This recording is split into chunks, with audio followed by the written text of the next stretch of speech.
Hello বন্ধুরা, আশা করি সবাই তোমরা ভালো আছো। আজকের বিষয় হলো রাখি বন্ধন কেন উদযাপন করি আমরা।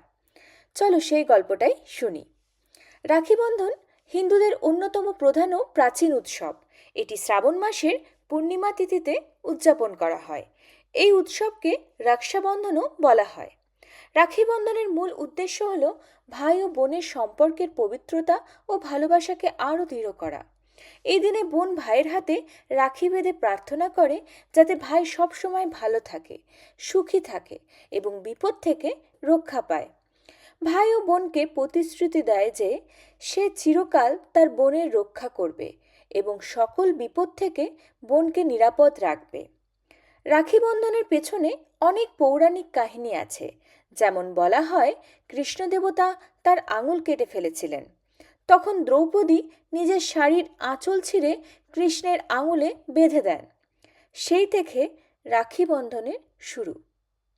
আরেকটি কাহিনী অনুযায়ী রাজা বালি যখন বিষ্ণু দেবতাকে বরণ করেছিলেন, তখন লক্ষ্মী দেবী বলেছিলেন তিনি বালির বোন এবং বালিকে রাখি বেঁধেছিলেন।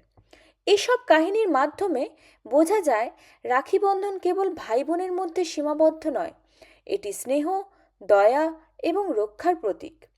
রাখি বন্ধন আমাদের শেখায় যে ভাই বোনের সম্পর্ক শুধু রক্তের নয়, এটি ভালোবাসা, বিশ্বাস, সহানুভূতি ও দায়িত্ববোধের সম্পর্ক। এই উৎসব পরিবারের মধ্যে সৌহার্দ্য ও শান্তি বজায় রাখে। ভাই বোনের মধ্যে মনোমালিন্য দূর হয় এবং সম্পর্ক আরও মজবুত হয়। তাই আমরা রাখি বন্ধন উদযাপন করি, যাতে আমাদের সমাজে ভালোবাসা, ভ্রাতৃত্ববোধ ও একতা বজায় থাকে। নমস্কার বন্ধুরা, আপনাদের যদি আমার চ্যানেলটি ভালো লেগে থাকে তাহলে অবশ্যই লাইক এবং সাবস্ক্রাইব করতে ভুলবেন না যেন। আবারও দেখা হবে পরের গল্পে। টাটা।